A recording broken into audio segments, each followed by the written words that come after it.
kanino ba ang batas na sinasabi nila? Para kanino ba ang batas na nilikha? Ang batas nga ba ay para sa lahat o para lamang sa mga taong maraming pera?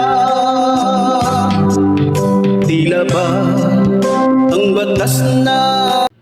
Okay, magandang araw po sa inyong lahat ng minamahal ko mga kababayan. So muli po ay nandito na naman po tayo sa ating pong programa. Okay, bago pang lahat mga minamahal ko mga kababayan, binabati muna po natin ang ating Pangulong Ferdinand Marcos Jr., maging ating minamahal po na First Lady Lisa Araneta Marcos, maging ating minamahal na Congressman Sandro Marcos, maging ating minamahal na Congressman Martin Romualdez. Okay, syempre mga kababayan din po natin sa abroad na lagi po nating nakakasama sa bawat araw po na tayo po ay mayroong mahalaga pinag-uusapan dito po sa ating programa. At syempre maging sa ating mga kababayan Luzon, Visayas, Mindanao. Okay mga minamahal ko mga kababayan, doon po sa mga nagtatanong gusto ko lang pong sabihin sa inyo na mayroon pong malaking pagbabago na mangyayari po dito po sa ating programa. Alam nyo, na-realize ko po bandang huli na marami po tayong mali, no? So, hindi naman po siguro kabawasan ng pagkalalaki ng isang lalaki ang aminin ang kanyang pagkakamali, no?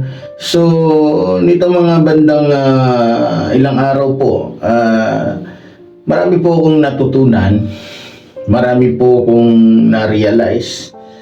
Isa na po dyan yung tungkol po sa community guideline ng YouTube, no? So, hindi pala pwedeng bira-birada ka lang, hindi pala pwede yung basta kung ano lang gusto mong sabihin, hindi pala pwede yung basta marami po ako natutunan na nakapagbigay po sa akin ng dagdag kaalaman, no? Kaya nga po sa mga naging pahayag po natin dito po sa ating programa na kung saan ay mayroong kalabisan, ako po yung humihingi ng kapatawaran. Lalong-lalo na doon sa mga sinabi ko na medyo may kalabisan. Sabihin na lang natin na may pangungutya, may pang-iinsulto, panglalait, pagbabanta, paninira, at iba pa. No? So sabihin na lang natin ganon. Kaya nga ako ay labis na humihingi ng kapatawaran, no? Kaya nga yung ibang natin ay una-una kasi na-realize ko hindi magandang pakinggan, lalong-lalo na sa mga kabataan, no?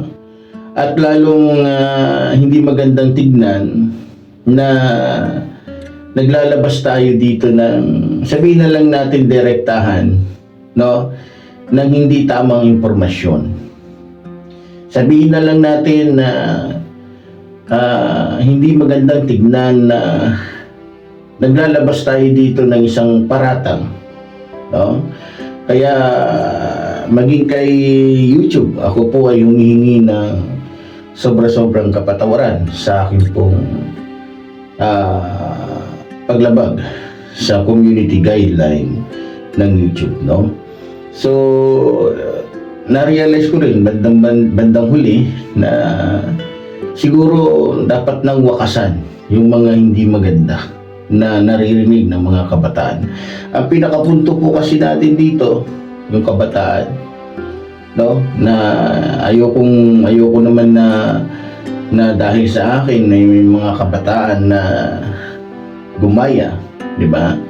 So, siguro para po hindi po tayo magmukhang bara-bara na lang dito po sa ating programa, siguro bawat komento po o bawat episode po natin, tayo po ay para hindi magmukhang tayo nang huhula lang, tayo po ay gagamit ng mga batayan, no? Siyempre kung meron po tayong ipapahayag, ay dapat po'y nakabase po o may legal na batayan o may biblical na batayan, no? Kaya sa mga kababayan po natin nagtatanong bakit daw parang biglang nagbago. Alam niyo mga kababayan, kung ang panahon ay nagbabago, 'di ba? Siguro naman meron din karapatan. So ulitin ko lang po dahil medyo naputol po yung ating usapan. Tulad ng sinabi ko, kung ang panahon ay nagbabago, siguro naman nararapat din naman na o may karapatan din naman na ang sino mang nilalang ay magbago, no? So na-realize ko bandang huli na hindi pala maganda yung sinabi ko, no? Lalong-lalo na sa ilang mga kilalang mga personalidad. Isa na po dyan si Kuya Marcoleta, no? Na kapatid po natin sa The Fraternal Order of Eagles. So ako po yung humihingi kay Kuya Marcoleta, no? Maging lalong-lalo na dito po kay Ate Amy, no? Kapatid din po natin yan sa The Fraternal Order of Eagles. Maging kay Kuya Robin, so kapatid din po natin yan sa The Fraternal Order of Eagles. Sino po ba yung mga ano natin? Maging kay Ate Sarah, no? Siya po ay kapatid din natin sa The Fraternal Order of Eagles. So pare-pareho po kaming mga membro ng The Fraternal Order of Eagles. So ako po'y lubos na humihingi ng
bawasan ang aking pagkalalaki ang humingi ng dispensa o sorry, no, sa aking mga nasabi. So yun po, mga kababayan, ako po'y lubos na humihingi ng tawad maging kay YouTube sa aking paglabag sa community guidelines ng YouTube channel o ng YouTube, no? So asahan niyo po, ito na po yung araw na hindi na po ninyo maririnig na, kaya nga sabi ko malaki na po ang magiging kaibahan. Unang-una, hindi po din kasi maganda bilang ako, lalong-lalo na ngayon kagawad po ako ngayon ng aming barangay. So hindi maganda rin bilang isang kagawad na nakikita ng mga kabataan na yung sinasabi natin, baka mamaya isipin nila, uy, maganda yan, okay yan. So aminin natin na halos po lahat ng aking pinalalabas dito na although maganda yung ating hangarin, pero pangit naman po yung dating, di ba? So meron naman pong paraan, meron naman pong option kung sakali po na meron tayong nakikita na hindi po maganda, siguro pwede lang po tayong magbigay ng opinion o pwede tayong magtanong, pwede tayong mag-react ng kung saan ay nababatay po sa salita ng Diyos, maging sa batas na pinaiiral po, o meron pong legal na kumbaga sa meron namang legal na batayan, no? So yun lamang po mga minamahal ko mga kababayan. Baka po kasi nagtataka, dami po kasi nagtaka, sabi nila, tila naduwag ka na, o tila natakot ka na, o tila ganito. Hindi po ganun, no? Lahat po ng tao mayroong tapang, lahat po ng tao ay mayroong takot, lahat ng tao ay may karapatang magbago o baguhin yung mga bagay na sa tingin niya ay hindi maganda sa pandinig po ng lahat. Okay, so muli po ang magandang araw mga kababayan. Welcome back po sa ating programa. Okay, ngayon sa araw po ito mga minamahal kong mga kababayan ay tatalakayin po natin ang pinakabagong pagdinig po o naganap na Senate Blue Ribbon hearing sa naganap po dyan sa Senado, dyan po sa Senate Blue Ribbon Committee na pinangungunahan po o pinamumunuan po ni Senador Ping Lacson, no?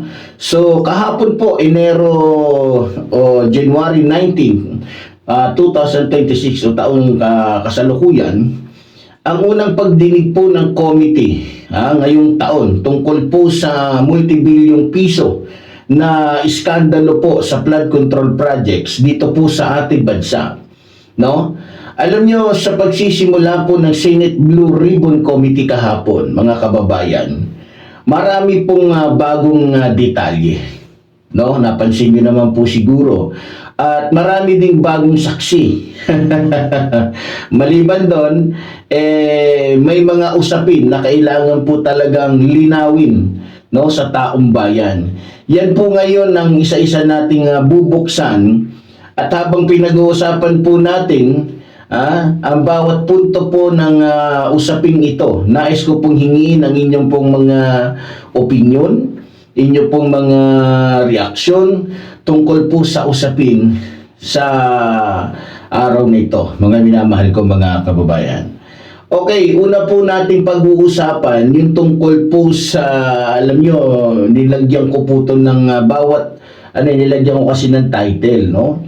So, una po nating pag-uusapan yung tungkol po sa floodgates of corruption, no? Floodgates of hell. At yung tinatawag ko pong The Philippines Underwater, na kung saan ay isa sa tinalakay sa naganap po na Senate Blue Ribbon Committee kahapon mga kababayan. Okay, alam niyo mga kababayan, sa totoo lang po hindi po basta-basta ang mga pangalang itong aking tinitle. Pero ba't ko po nasabi? Dahil lang flooded gates of corruption na sinasabi ko po ay tumutukoy po sa systematic kong katiwalian po sa gobyerno. Tulad ng in-house contracting, by the rigging, at license renting na umusbong na raw noong nakaraan pang administrasyon. At yung sinasabi ko naman po kaninang floodgates of hell, yung sinasabi ko naman po na floodgates of hell, mga kababayan, binibigyan din po dyan ang mga kahihinatnan po nito. No? Tulad po halimbawa ng substandard na infrastruktura, pagkawala ng pera ng bayan, at mas mataas na peligro sa mga mamamayan tuwing mayroon pong bagyo dahil sa baha. No? Baha dahil po pala sa bagyo, di ba? At ang sinasabi ko pong the Philippines underwater naman po, mga kababayan, ay sumasalamin po sa tunay na epekto nito sa ating mga Pilipino. So, sa mga pamilyang nalulunod, sa mga tanim na nawawasak, at sa mga kabuhayan o sa mga kabahayan na naglalaho na lamang po na parang bula. Okay, pumunta po tayo sa isa sa mga pinag-usapan pong bahagi ng pagdinig po ng Senado kahapon tungkol po sa naging presensya po ni dating DPWH Meparoma Regional Director Gerald A. Pacanan, no? So siya ay isang sa mga opisyal po na pinadalhan po ng supena ng Senado dahil sa kinalaman daw di umano niya sa anomalya tungkol po sa flood control project sa Oriental Mindoro. So sa kanya pong mga naging salaysay sa Senado, inulat niya ang pagkumpleto ng mahigit 150 rainwater collector at paglikha ng libu-libong trabaho sa nasabing rehiyon, no? Pero ang tanong po natin dito, mga kababayan, bakit o papaanong siya ay nasa gitna ngayon ng investigasyon na sinasagawa po ngayon dyan sa Senado, sa Blue Ribbon Committee? At ang isa pa sa pinakamalaking tanong, ito po, mga kababayan, bakit nagtatakip siya ng muka noong una sa pagdinig po ng Blue Ribbon Committee? Naalala ninyo? Tabon na tabon po siya, mga kababayan. Diba? Halos hindi mo na nga makita halos yung mata. Diba? Kung maalala po ninyo, hiniling po ng committee na ipakita niya ang kanya pong muka. At buti na lang, sumunod po siya dahil kung hindi siya susunod, baka ma-cite in contempt po siya doon sa Senado. No? Okay, tuloy po tayo, mga kababayan. Kung maalala niyo po, mga kababayan, sa kanya pong pahayag noong September 2025, tinanggihan niya ang lahat po ng akusasyon laban po sa kanya. At binigyan din niya na may mga proseso naman daw o may mga proseso namang sumusubaybay daw sa mga proyekto ng DPWH. No? So, kung kukunin niyo po ang aking reaksyon dito, para po sa akin, sa totoo lang, naintindihan ko po si Pacanan kung bakit natatakot siya na ipakita ang kanyang mukha. Para po kasi sa akin, ng isang saksi na opisyal na tulad po niya, na takot maglantad ng sarili sa Senado o sa publiko, ay may sapat po sigurong dahilan, lalo na kung may banta po sa kanyang kaligtasan, di po ba? Pero sa kabilang banda, ang taong bayan po ay may karapatan din naman na makilala kung sino po ang mga taong sangkot po sa paggastos ng kanilang buwis, lalo na't kung ito po ay hindi ginamit sa tama, no? So, kaya ang tanong ko po sa ating mga kababayan ngayon, kung ikaw po ang nasa posisyon po ni Pacanan, gagawin mo rin ba na itago ang iyong muka sa publiko? Simpleng tanong lang po yan. Kung ikaw si Pacanan, gagawin mo rin ba yung ginawa ni Pacanan na halos hindi na makita yung mata? So bakit o bakit hindi? Pwede po kayong pwede niyo po yung sagutin sa ating pong comment section, ano? Ngayon, pag-usapan naman po natin ang naging pahayag po ni Senador Erwin Tulfo. Kahapon po, marami po ang talagang napahanga ni Senador Erwin Tulfo dahil sa kanyang pahayag. Meron ding halo-halo, meron ding nagtaka, meron ding nagalit, merong nagduda. Alam naman natin, ang Pilipinas ay kung papaano ang Luzon, Visayas at Mindanao ay iba-iba ang pangalan at sa tingin natin nagkakabahagi po ang mga tao. Siyempre, maging sa mga reaksyon po ng mga namumuno sa ating bansa, iba-iba po ang ating nagiging pananaw. Pero ganun pa man, nire-respeto po natin yan. So, kahapon po, isa rin sa mga nakaantig po na bahagi ng pagdinig sa Senado. Kahapon ay ang pahayag po ni Senador Erwin Tulfo na ayon po sa kanya, kung maalala po nyo, mga kababayan, sabi niya, habang tumatagal po ito, sabi niya, magkakaroon ng idea yung mga tao na baka may tinatakpan kayo sa sobrang tagal.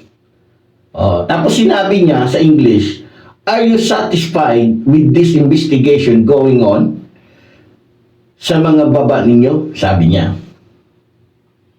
So, yung sa tanong po niya, marami po ang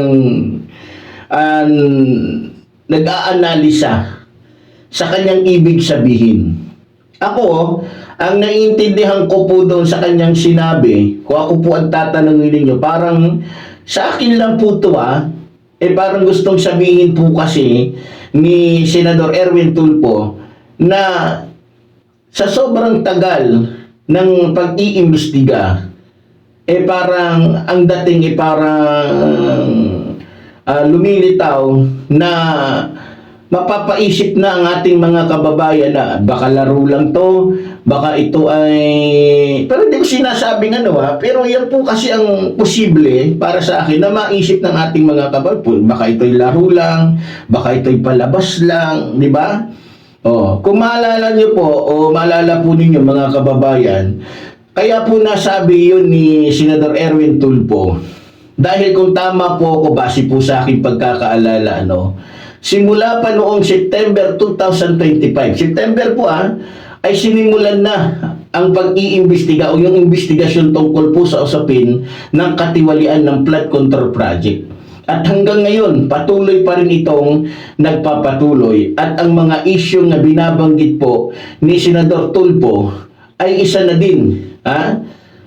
Kahapon po, nabanggit din niya pagkatapos mo niya sabihin doon. Isa na din diyan yung tungkol po sa pagtatakip ng muka ni Pakanan. Diba? At yung tungkol po sa maling grade coordinates na ipinadala ni dating DPWH Secretary Bunuan o Manuel Bunuan sa Malacanang na kumbaga sa ay naging dahilan ng 421 ghost projects at ang paghihigpit ng DOJ sa restitution para po sa Witness Protection Program sa mag-asawang Diskaya. Isa po yan sa mga nabanggit niya. At isa po yan sa mga kasi nandun siya So, sa madaling salita, ay nagbibigay siya ng kanyang panig, nagtatanong siya bilang kasapi ng Blue Ribbon Committee. So, alam nyo, ang reaction ko po dito, alam nyo po, para po sa akin, sa totoo lang, totoo naman po ang sinasabi ni Senador Erwin Tulfo, na habang tumatagal ang investigasyon ng walang malinaw na resulta, natural lang na magtatanong ang taong bayan kung may tinatagong katotohanan. No?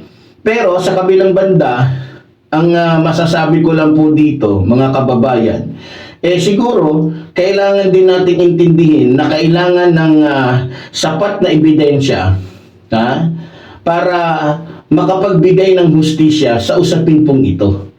No? Pero ang tanong, mga kababayan, ang tanong ko pong muli dito, hanggang kailan tayo paghihintayin ng investigasyon na yan tungkol po sa flood control scam, no? Kaya ang question ko po sa ating mga kababayan, ito, pangalawang tanong po to sa inyo. Sana ay makita ko at marinig ko, malaman ko yung inyong mga komento. Sa inyong palagay, masyado na bang matagal ang investigasyon? O dapat pang bigyan ng oras ang Blue Ribbon Committee para makakalap ng mas maraming ebidensya? So, yun lang po yung tanong ko. Nasa inyo po ang pagpapasya. Kung ano po ang inyo, nasa inyo po ang magiging sagot. Dapat pa bang ipagpatuloy ito o dapat nang tapusin ito? 'Di ba? So, okay.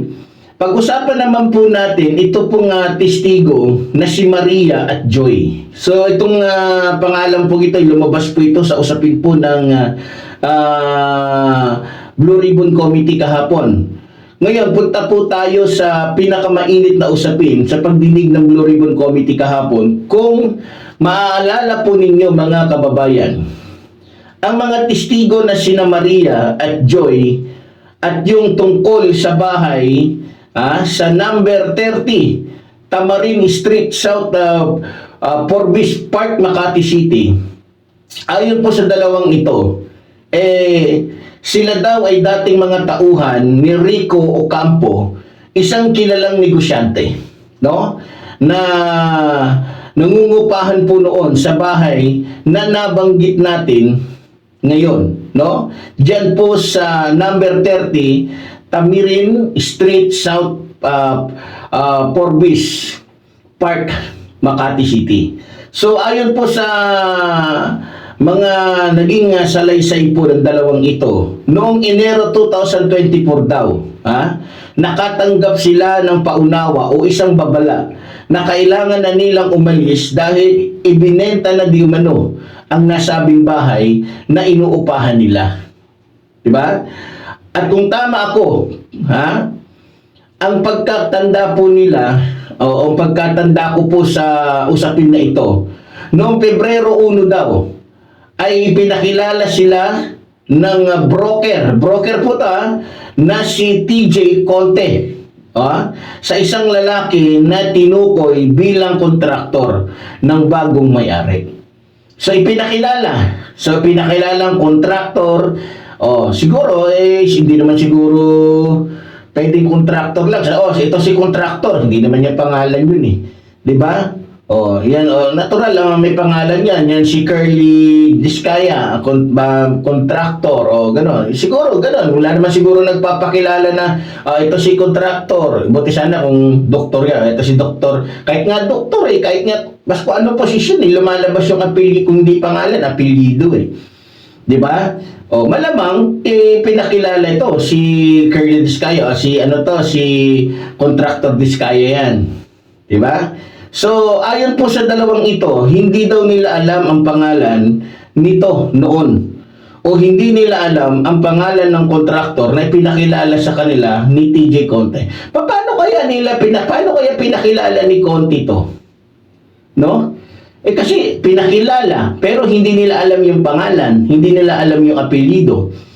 Paano iniisip ko ngayon mga kababayan wala akong nakita na ipinakilala mo yung kaibigan mo, kapitbahay mo, kumpare mo, kung ano man yung pwede mong ipakilala sa kapwa-tao mo, na hindi alam yung pangalan, pati apelyido. Pwede ba namang sabihin ni Conte na, mga ma'am, ito po si kontraktor. Pwede bang ganun lang? Di ba? Nakasanayan ng mga Pilipino na kahit anong posisyon, yan si Colonel Conte, yan si Dr. Conte, kahit pilido lang di ba? So, sabi po dito, ulitin ko lang po, ayon po sa dalawang ito, hindi daw nila alam ang pangalan po nito noon, o ni Curly Discaya noon. Hindi nila alam ang pangalan ng kontraktor na ipinakilala daw sa kanila ng broker na si TJ Conte. Ngunit nang makita daw nila si Curly Discaya sa telebisyon noong simula daw ang investigasyon ng Senado tungkol po sa flood control scandal, mga kababayan, natanto nila o naisip nila na ito po si Curly Discaya ay siya yun. At ayon pa sa kanila o sa kanila pong mga salaysay, mga kababayan, sinabi pa raw sa kanila ni Diskaya na si dating House Speaker Martin Romualdez daw ang bagong may-ari ng bahay na inuupahan nila. Ha? Oh. Diyan po sa tulad ng sinabi ko, yung binabanggit po natin ditong bahay, yan po yung nasa number 30 Tamarin Street, South Forbes Park, Makati City. Ha? So, ang mismong nagsabi ay ito daw mismo si Curly Diskaya sa kanila na yung inuupahan nila ay nabili na nito ni dating House Speaker Martin Romualdez. So, ibig sabihin, nag-usap sila. O nakapag-usap sila kahit mga ilang minuto. O, di ba? So, ngayon, ang tanong ko, paano naman ang side nila Diskaya at Romualdez? Base po sa napanood ko kahapon, mga kababayan, dahil tinutukan po ng lahat to tinanggi po ni Diskaya na siya ang taong kanilang nakita. At sinabi pa niya na hindi ko sila naaalala kahit sa panaginip. At hindi pa rin siya hindi rin daw siya nakapasok sa sinasabing South Forbes Park. So nilinaw po niya yun na hindi ko sila kilala kahit nga sa panaginip, hindi ko sino ba tong mga to. Talagang hindi niya maalala. Dahil unang-una, sa sitwasyon po kahapon, kahit nga kapatid mo kahit nga yung pinaka-best friend mo na matagal mo nang hindi nakikita kahit nga yung mismong anak mo, nanonood ako minsan yung mga prank-prank, akala nga nung nanay kung sinong tao, yung pala anak niya. Hindi niya nakilala kasi naka-jacket, nakatabon yung muka. Talagang hindi nga makikilala hindi makikilala ni Diskaya ito o ni Curly Diskaya kasi tabon na tabon nga. Lahat sila nakatabon, lalong-lalo na yung si Pakanan, di ba? Ngayon, sinabi naman po ni attorney, ito po yung abogado ni House Speaker Martin Romualdez o dating House Speaker Martin Romualdez. Sabi po ng abogado ni Congressman Martin Romualdez na si attorney Adi Pajardo. Di ko alam kung kamag-anak ba to ni General Pajardo na dating tagapagsalita ng Philippine National Police. Siya po ang tagapagsalita po ni Congressman Romualdez na ang mga akusasyon daw ay hindi makatuwiran at walang ebidensya. So, etong pahayag po ng attorney po ni Congressman Martin Romualdez ay may punto po. Dapat po, itong dalawang nagsasabing ito na nakita nila si Curly Diskaya, dapat po meron po silang kahit man lamang CCTV. Di ba? Na magpapatunay na yung panahon na yon ay talagang ang nakausap nila si Curly Diskaya. Kasi kung ako yung investigador, isa po yan sa hihingiin ko. Mayroon ba kayong CCTV ng mga panahon na yon? Di ba? So, dagdag pa niya, hindi pa raw nakikilala ni Congressman Romualdez ang mag-asawang Diskaya. So, gustong palabasin dito ng abogado po o tagapagsalita po ni Congressman Romualdez na papaanong magiging kontraktor ni Romualdez si Diskaya o ang mga Diskaya samantalang hindi pa sila nagkikita kailanman. So, meron pong malalim na tanong dito. Maraming pwedeng maging question dito. So, ayon po sa mga, pero mayroon pong dokumentong pinakita. At ang sabi po doon, ayon po sa dokumento, ang official daw na may-ari ng bahay ay ang Golden Peasant Holding Corporation na pagmamay-ari daw ni Jose Raulito Paras, isang kaibigan ni Romualdez. So, hindi ko lang alam kung ano ang mangyayari dito kasi kaibigan ni Romualdez yung may-ari. So, ipagpalagay na lang natin na totoong kaibigan ni Romualdez o ni Congressman Romualdez, ito pong may-ari na sinasabing bahay na si Jose Raulito Paras. Okay. Kailangan lang dito, kung ako ang investigador, na tanungin o ipatawag sa session o sa hearing ng committee, Blue Ribbon Committee, ito pong sinasabing tunay na nagmamayari. Para ito ang magpahayag kung may katotohanan ba na ibinenta nito kay Romualdez yung kanyang property. Kung ako yung investigador kung ako yung isa sa mga membro ng Blue Ribbon Committee, i-endorso ko sa committee na kung pwede, imbitahan sa nasabing pag-iimbestiga o sa committee yung sinasabing tunay na nagmamayari ng property na yun, na sinasabing binili ni Romualdez at siguro i-renovate o aayusin, kaya ang contractor ay itong mga mag-asawang Diskaya. So kapag kinonfirm, sigurado ako, pag kinonfirm ng nito ni Jose Raulito Paras, na binili nga ni Romualdez yung property na yan, medyo magkakaroon na po tayo ng 50-50 dyan. Na posibleng totoo nga na, di ba? At pag kinonfirm din nitong may-ari na pero sa bagay, hindi niya pwedeng ipagdiinan na si Curly Diskaya ang kontraktor, kasi labas na siya doon kung sino man yung kontraktor na kukunin ni Romualdez. Maliban na lang kung sasabihin sa kanya ni Congressman Romualdez, o sige, bilhin ko na yan, ipapaayos ko. Maliban na lang kung yung lahat ng kanyang mga galaw, detalye ng plano niya doon sa bahay na yon na binili niya, kung sakaling totoo man, ipinarating niya o pinaalam niya dito po sa Golden Peasant Holding Corporation. Di ba? So, di natin alam. So, sa ngayon, siguro wala mo na akong matibay na o wala mo na akong sasabihin dito, dahil maging ang Senado man ay hindi pa nagpapahayag ng kanilang konkretong pahayag tungkol sa usapin na to. Okay, pag-usapan naman po natin, kasi nga di ba nagsalita yung dalawang babae, si Maria, sino yun? Si Joy at saka si nakalimutan ko tuloy yung pangalan ng dalawang ito. Yung sino ba to? Nawala tuloy sa aking si Maria at Joy. Okay. So pag-usapan naman po natin ngayon, no? Yung naging kahilingan naman po nito pong ni Curly Diskaya, no?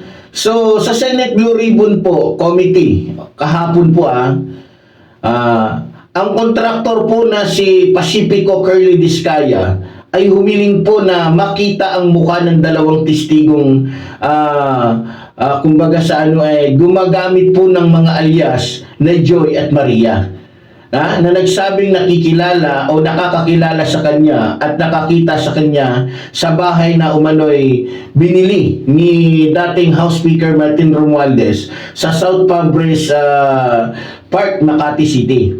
So, ngayon, pag-usapan po natin, bakit ba gusto niyang makita? Kung maalala niyo po, mga kababayan, ipinagtanggol po ni Diskaya ang kanyang sarili at tinanggihan ang mga akusasyon na nagsasabing hindi pa siya kailanman nakapasok sa South Pabres Park.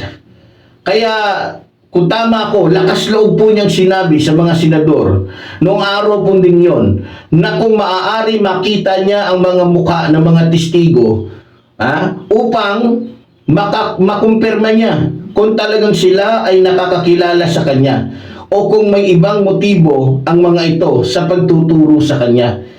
Pero ang problema lamang po, hindi po siya sinang-ayunan ng mga senador. Sa halip, agaran po siyang sinabihan ni Senador Ping Lacson na hindi maaari. Pero ganun pa man po, ipinaliwanag po ni Curly Diskaya na binibigyan o pinapaliwanag po nila dito po kay Curly Diskaya na binibigyan proteksyon ng Senado ang mga testigo dahil posibleng may banta o magkaroon ng banta sa kanilang kaligtasan.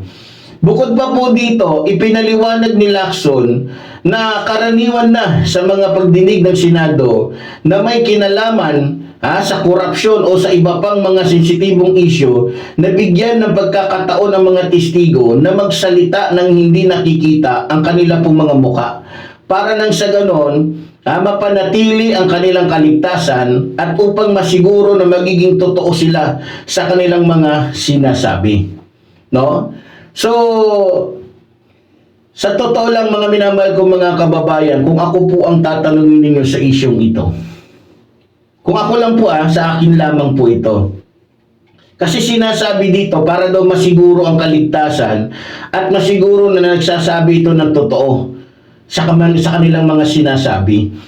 Kung maalala po ninyo, mayroon po naglalaro sa isip ko Naalala ninyo yung isang dating Philippine Marine, na nagsalita, yung inilabas po ni Senador Marcoleta. Naalala ninyo? So, nagsalita po yun, wala pong takip-takip ng mukha. Naalala ninyo? Yung dinala ni Senador Marcoleta doon sa Senado. Hindi po nagtakip ng mukha yun. Diba? Hindi nagtakip ng mukha yun. So, ibig sabihin, kung kayo ang tatanungin ko, sino nagsasabi ng totoo? Yung mga nagtatakip ng muka na tumitestigo o yung hindi nagtatakip ng muka? Ito yung aking tanong lamang Kasi may naglaro sa isip ko May pumasok sa isip ko na gusto kong itanong sa inyo. Pwede nyo po yan sagutin, mga kababayan. Diba? Sa tingin ninyo, sino ang mas nagsasabi ng totoo? Yung may takip sa mukha o yung walang takip sa mukha? Pero sa totoo lang, yung dalawang yun, pareho lang, isa po ang pinatutukuyan nun. Ang tinuturo nun. Kasi kung maalala ninyo, yung sundalo na yon, nakalimutan ko lang kasi yung Gutesa pala. Yan, si Gutesa. Diba? Ang tinuturo din po niya doon, si Congressman Romualdez. At maging si Congressman Saldico, kung di ako nagkakamali, at iba pa. Diba? So, yan lang po ay aking tanong, Ngayon, kung kukunin nyo po ang aking reaksyon dito, mga kababayan. Sa totoo lang, mga kababayan, kung ako ang tatanungin ninyo, napakalakas ng mga akusasyon, laban po kay Colonel Diskaya at kay Congressman Romualdez. No? May mga testigo na nagsasabi ng kanila pong mga naranasan. Pero mayroon din namang pagtanggi mula po sa mga taong inaakusahan. So para po sa akin, mahirap pong pumili ng panig kung walang sapat po na ebidensya. Kaya kahapon, wala pong final na sagot o naging desisyon ang Blue Ribbon Committee dahil po sa maging sila ay pinag-aaralan pa po nila kung ano ang katotohanan sa likod ng mga naging pahayag ng mga sinasabing bagong saksi sa usapin po ng flood control anomaly. Diba? So, ang tanong ko po sa ating mga kababayan, sa inyo pong palagay, dapat bang ipagpatuloy pa ang pagsisiyasat tungkol po sa bahay dyan po sa Forbes Park, Makati City? Yan po ang aking tanong. O dapat nang itigil, o dapat bang itigil na ito dahil walang sapat na mga patunay? Ano po ang inyong mga sagot dyan? So, pwede po kayong mag-comment sa ating pong comment section. So, pag-usapan naman po natin mga kababayan, dahil hindi lamang po si Colonel Diskaya, hindi lamang po si Senator Erwin Tulfo, Lacson, hindi lamang po yung dalawang babae, si Maria, si Joy, ang naging tampok po sa usapin na yon, doon po sa hearing po ng Blue Ribbon Committee. Maging ito pong si Congressman Leonardo Libiste.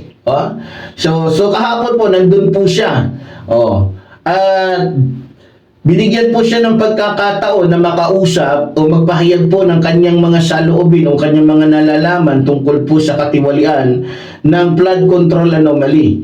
At lalong-lalo na po tungkol po doon sa Cabral Files, no?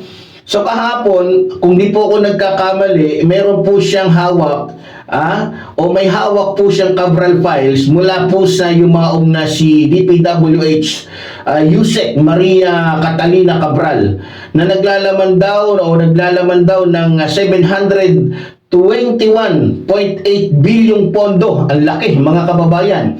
At mga proyekto mula sa 2023 hanggang 2026, kabilang ang mga allocables o iba pa, mga budget code.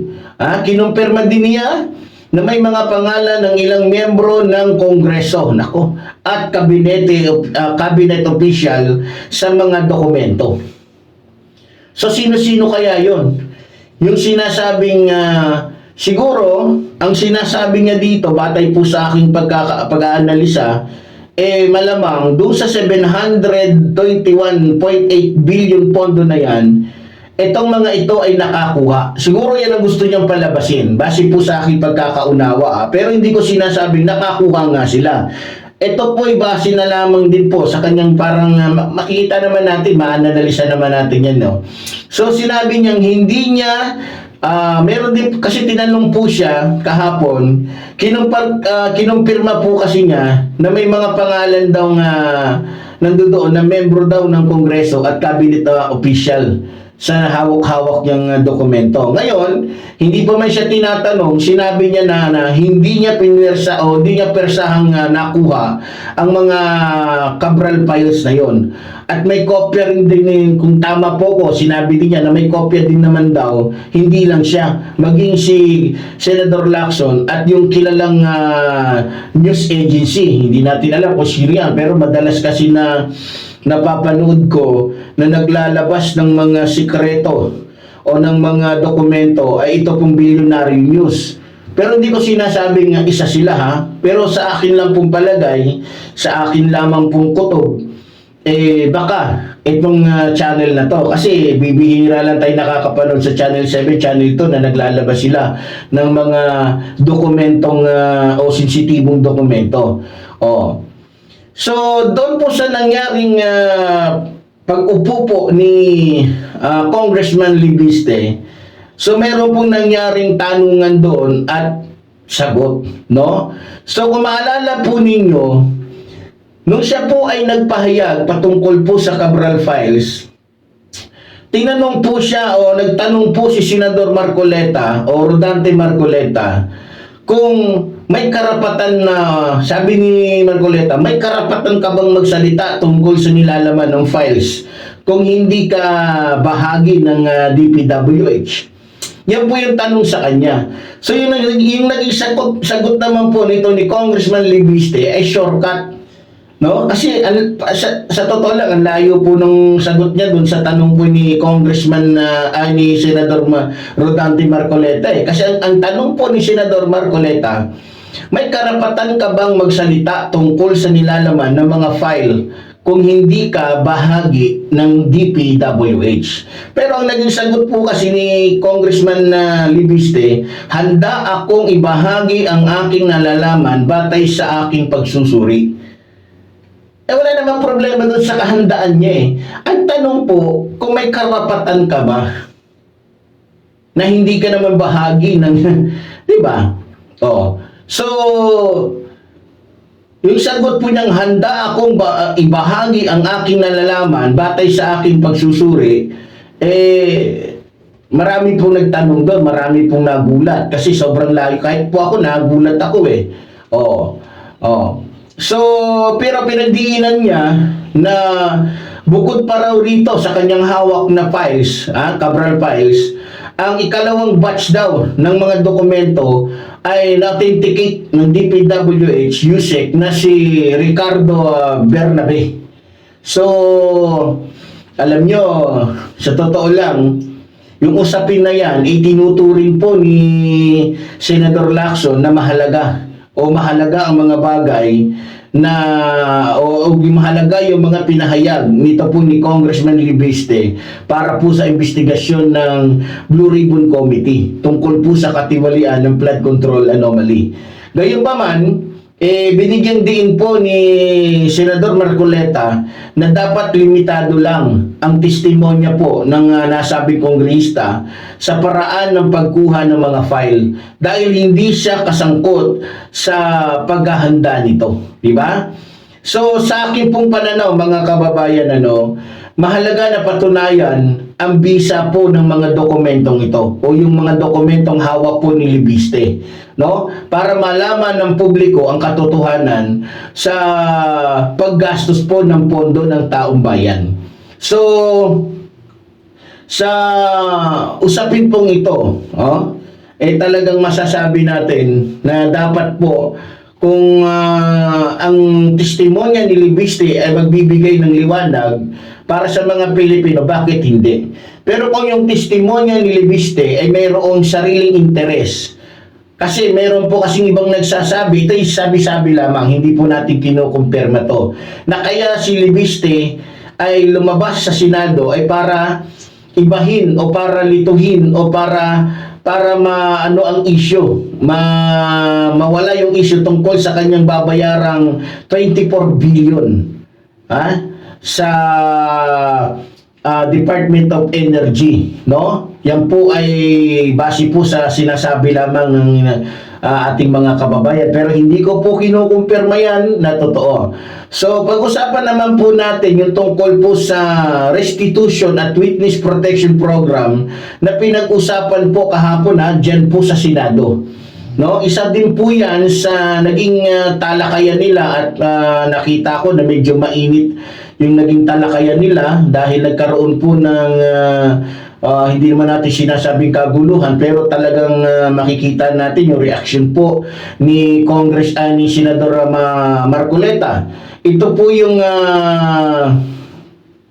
ito po ang ating pong huling tatalakayin. Ito'y tungkol po sa usapin ng restitution o pagbabalik ng yaman para po sa witness protection program na mag-asawang Diskaya.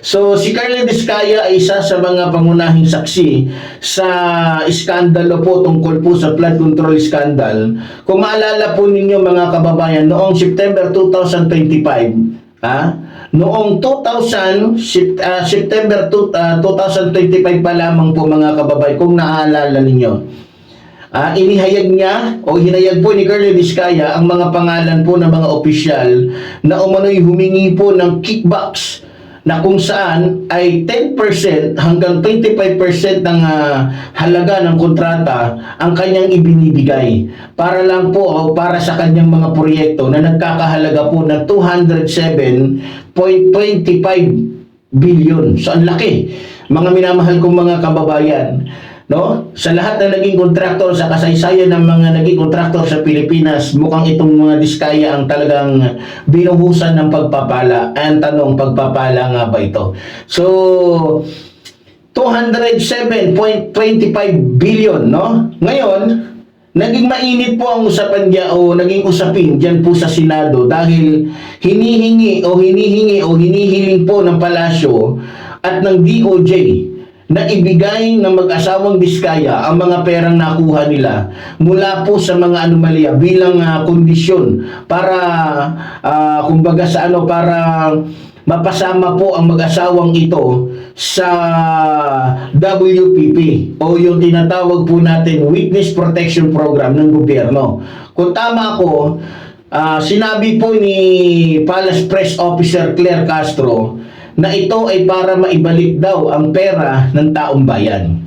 Pero, pumalag po si Senador Rodante Marcoleta. Sabi niya, hindi kinakailangan ng batas o ng Republic Act 6981 na mag-restitute bago mapasok sa Witness Protection Program, itong mag-asawang Diskaya na itinuturing niya itong kumbaga itinuturing po ito ni Senador Marcoleta na isa sa mga paglabag sa karapatan po ng mag-asawang Diskaya. Ngayon, pag-usapan po natin yung nakaantig po na pahayag po nito po ni Curly Diskaya na ayon po sa kanya mga kababayan. Ito po yung ako po ay naano rin sa kanyang salita, no? Para po sa akin, ano, sabi niya, Your Honor, sabi niya, parang kami po ang nanakawan dito. Ang ibig sabihin po niya para daw nga siya ang ninanakawan na niyan ng gobyernong Marcos. Parang gano'n yung dating. Pero hindi po ko sinasabi na ninanakawan nga ng gobyernong Marcos itong mag-asawang Diskaya. Yan po kasi yung naiintindihan ko sa gusto niya. Kasi sabi niya, kasi nagsalita po si Colonel Diskaya, sabi niya, para po sa akin, Your Honor, parang kami po ang nanakawan. Diba? So, kasabay po nito, mga minamahal ko mga kababayan, muli niya pong sinabi, nagsalita po siya at nagpaliwanag po sa mga senador na sinasabi po niya na bakit kami, parang ganoon po kasi yung eksena kahapon bakit kami ang ba't pera lang namin ang kukunin ng gobyerno bago kami matanggap bago kami bigyan ng proteksyon, na samantalang pinilit lamang kami. Yan po yung gusto niyang sabihin kahapon Yan po yung sinabi niya. Na pinilit lamang siya ng mga opisyal na magbayad ng mga kickbacks. Kaya para po sa kanya, siya rin ay biktima at hindi dapat siya ang pagbayarin sa mga pera na nawala o naibulsa ng mga politiko. Diba? So kung kukunin niyo po ang aking reaction dito mga kababayan, alam niyo sa totoo lang, ito po ang pinakamahirap na bahagi ng usapin tinalakay po natin ngayon mga kababayan. Hindi ko lang hindi ko tuloy alam kung paano ko babalansehin yung usapin pong ito tungkol po sa pagbabalik ng pera ng bayan at ang karapatan naman po ng mga saksi na makatanggap po ng proteksyon tulad po ng mag-asawang Diskaya, no? Bagamat hindi kinakailangan ng batas, pero maraming din naman po sa ating mga kababayan ang nagsasabi na dapat lang na kunin daw di umano ng gobyerno kung ano man ang meron po ang mag-asawang Diskaya. Pero alam nyo, kung ako po ang tatanungin nyo dito, no, hindi naman po sa pagkampi sa mag-asawang Diskaya. Kasi kung ang pinag-uusapan po natin dito ay makuha ang pera ng taong bayan, mukhang hindi lamang po si Diskaya o mag-asawang Diskaya ang dapat na makaranas dito. Dapat imbestigahan na, ipatawag na yung mga nasabi mga politiko na binigyan nila ng mga kickbacks, diba? At kunin din. Halimbawa, ang kukunin sa pamilyang Diskaya, ang ititira na lang sa kanila sa 100% ay 1%. Dapat ganun din dun sa mga naging kasabwat nila. Kay Jinggoy, kay Villanueva na sinasabing nakatanggap din. At sa iba pang mga politiko. So yan lang po ang aking pananaw dito. Yan lang po ang aking reaction dito. Yan lang po ang gusto kong sabihin.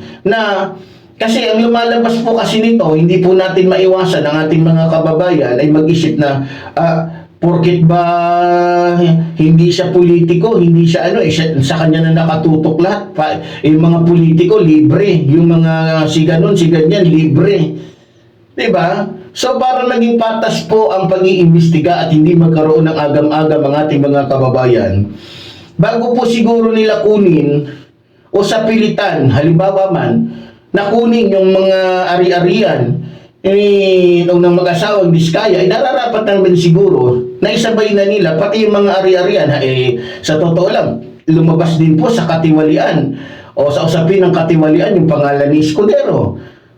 Lumabas po ang pangalan ni Villanueva, ni Jinggoy, ni Po, ni Binay, iba pa. Diba?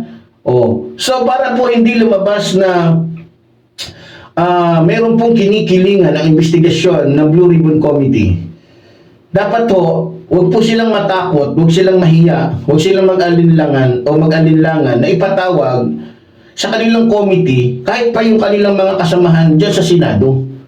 Lalong-lalo na yung mga congressman na sinasabi o tinuro ni Colonel Vizcaya na isa sa mga nakatanggap po ng kickbacks mula sa kanila. Diba? So, para sa akin, may punto po yung sinabi niya na posible nga na dahil sa takot nila o dahil sa iniisip nila na lumakas yung kanilang negosyo, kailangan nilang makipagsabayan o kailangan nilang di ba? Kumbaga sa dahil sa kagustuhan siguro ng mag-asawang ito na hindi sila mawalan ng kontrata, sumabay na lang sila sa kalakaran ng mga politiko. Pero kung titingnan natin dito, hindi po dapat ang mag-asawang Colonel Vizcaya ang sisihin natin dito. Yung nagpasimuno nito, o imbis na yung mga politiko ay sila ang magturo sa mga kontraktor na maging tapat sila, sa nakikita ko po, yung mga politiko pa ang number one na nagiging pasimuno para magkaroon po ng ghost projects dito po sa ating bansa. Diba? Kaya kung ako ang tatanungin ninyo, hindi po dapat si Colonel Vizcaya ang nakaupo lang dyan o ang iniimbestigahan lang dyan. Dapat itabi dyan yung mga sinasabi, itabi niya sa kanyang tagiliran, yung mga sinasabi niyang mga politiko. Kasi unfair po yan para po sa mga nanonood, para po sa mga kababayan natin. Sobrang unfair yan na yung porket mga politiko, yung mga binanggit ni Vizcaya, libre sila, pero yung mga civilian, sa totoo lang, marami na po nagtataka, nagreklamo din. Marami po akong nababasa. Marami po akong nakakausap. Nabuti pa yung mga tauhan ng DPWH, yung mga official ng DPWH, lalong-lalo si Hernandez, sila Alcantara ay nakakulong na. Pero yung mga big boss nila, yung malalaking isda, malayang-malaya. Yan ang sinasabi natin dito. Na para maging makatotohanan at masabi natin ang bansang ito ay patas sa batas na ipinatutupad, dapat unahin natin yung ugat, huwag yung puro sanga. 'Di ba? Paano mo mapuputol o paano mo mapapatay yung isang puno na nagbubunga ng hindi maganda kung ang papatayin mo lang, ang puputulin mo lang ay yung sanga at hindi yung ugat? 'Di ba? Alam ko, naiintindihan ninyo yung sinasabi ko. Ito yung isang pahayag na mayroong makatuwirang pahayag.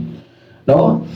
Pero ganoon pa man, antabayanan po natin yung mga susunod pa po na magaganap dyan po sa Senado.